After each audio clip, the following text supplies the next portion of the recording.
అనకాపల్లి జిల్లా పాయకరావుపేట రాష్ట్ర హోంమంత్రి వంగలపూడి అనిత, ఆర్ఎండ్బి మంత్రి బీసీ జనార్దన్ రెడ్డి పాయకరావుపేట నియోజకవర్గంలో విస్తృతంగా పర్యటించి పలు అభివృద్ధి కార్యక్రమాలకు శ్రీకారం చుట్టారు.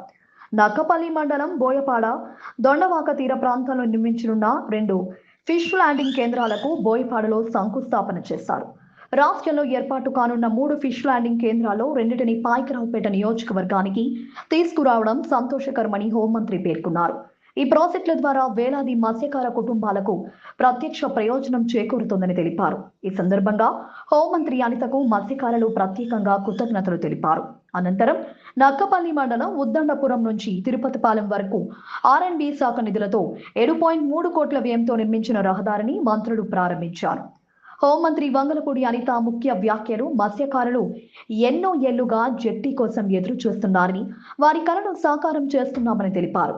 కూటమి ప్రభుత్వం ఏర్పడిన 2 ఏళ్లలో నియోజకవర్గ అభివృద్ధికి సుమారు 600 కోట్ల పనులు చేపట్టామని చెప్పారు. ఆర్ఎండ్బి శాఖ ద్వారా 100 కోట్లతో అభివృద్ధి కార్యక్రమాలు అమలు చేశామని వెల్లడించారు. రాజయ్యపేటలో నిరసనల సమయంలో ప్రజలపై కేసులు నమోదు చేయవద్దని పోలీసులను ఆదేశించినట్లు చెప్పారు. ఎన్నికలు ముగిసిన తర్వాత అభివృద్ధి సంక్షేమమే ప్రభుత్వ లక్ష్యమని స్పష్టం చేశారు. బీసీ వెల్ఫేర్ బాలికల హాస్టల్తో పాటు మల్టీ స్పెషాలిటీ ఆసుపత్రి ఏర్పాటుకు కూడా చేపడతామని ప్రకటించారు. నియోజకవర్గంలో సుమారు 9,000 మత్స్యకార కుటుంబాలు అభ్యున్నతికి ఎన్డీఏ ప్రభుత్వం కట్టుబడి ఉందన్నారు.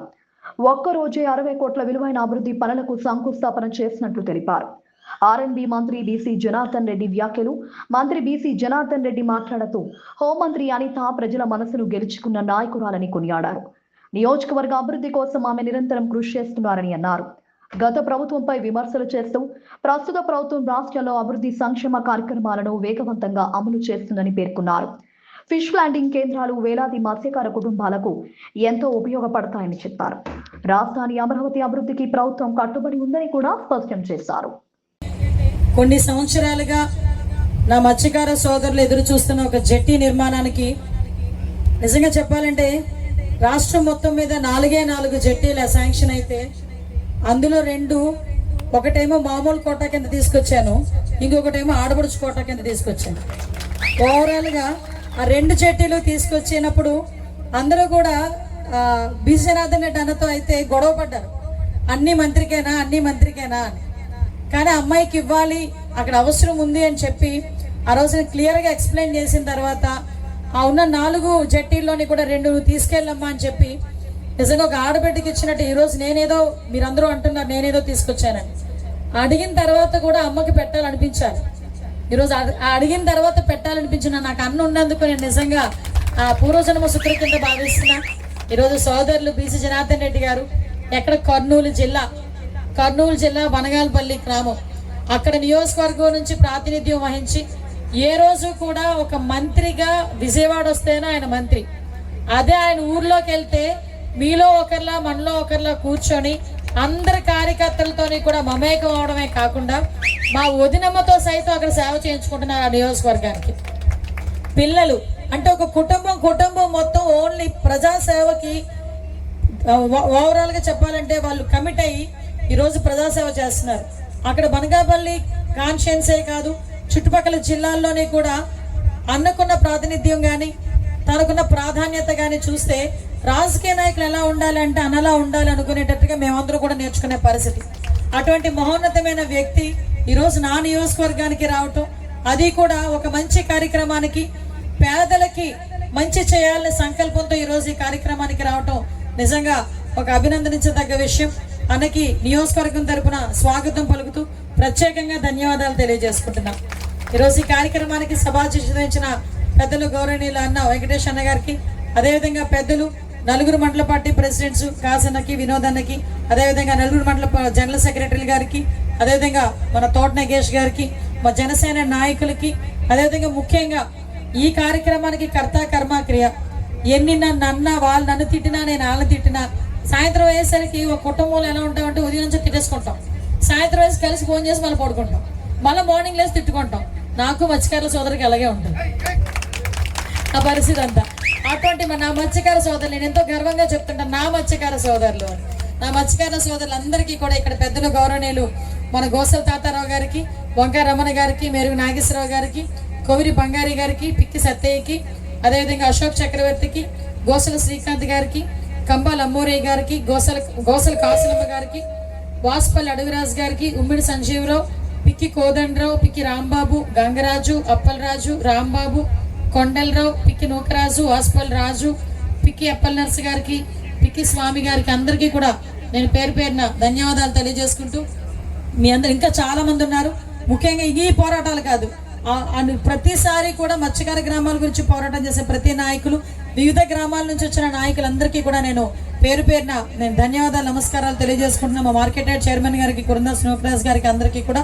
అమ్మ మీకు ఒకటే చెప్తున్నా, ఈ రోజు వస్తారు మమ్మల్ని అడుగుతారని మేము ఈరోజు ఏం మాట్లాడట్లా. ఈరోజు మా బాధ్యత సుమారుగా 47,000 మెజార్టీ ఇచ్చిన తర్వాత మేము చేయాలి అన్న సంకల్పంతోనే మేము చేస్తున్నాం.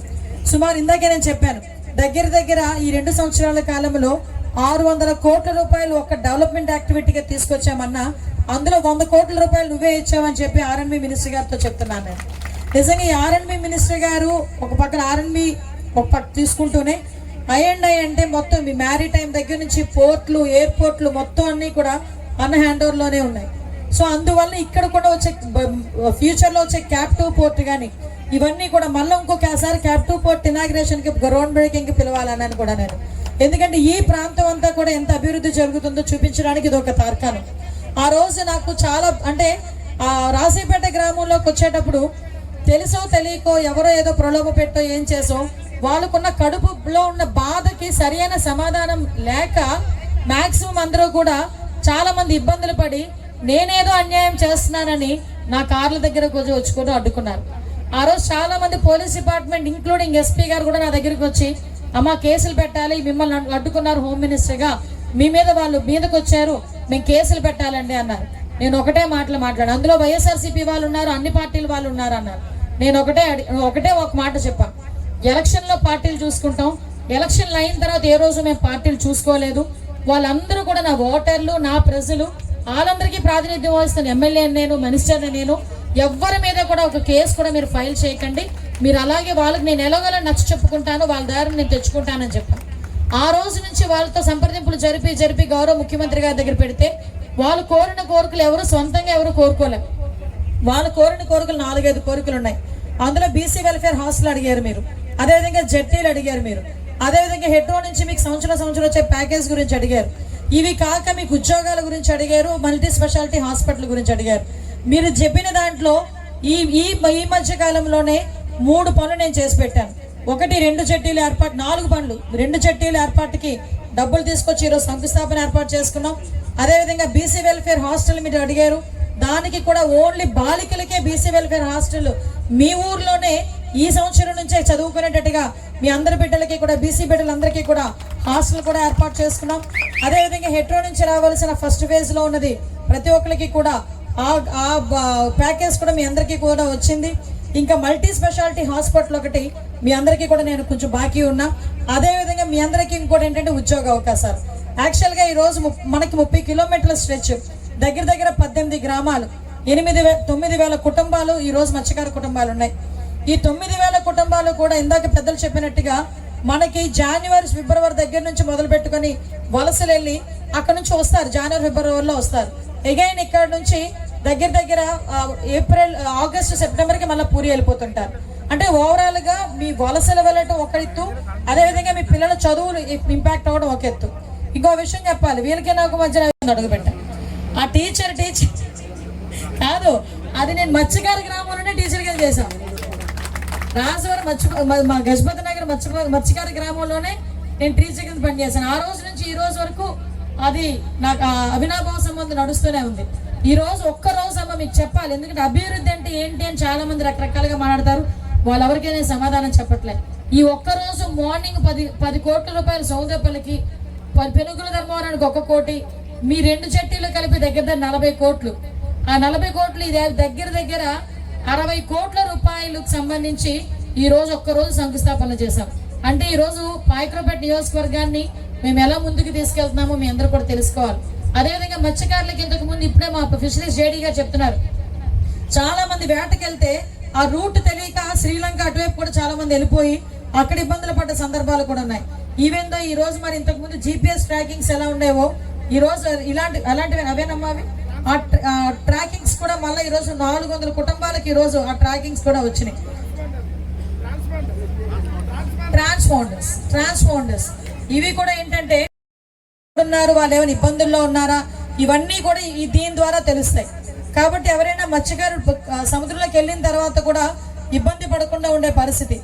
అదేవిధంగా ఇందాకే సోదరులు చెప్పినట్టు 50 సంవత్సరాలకి పెన్షన్ ఇవ్వటం కానీ, 10,000 రూపాయల నుంచి 20 రూపాయలు కూడా మత్స్యకారుకి మన వేట నిషేధ సమయంలో ఇచ్చే డబ్బులు కానీ అన్ని దగ్గర కూడా. ఇందాక ఇంకా ఒక మాట చెప్పాడు, రాజీపేట గ్రామానికి సీఎం రిలీఫ్ ఫండ్ లో దగ్గర 20 లక్షల రూపాయలు ఇచ్చానన్నమాట.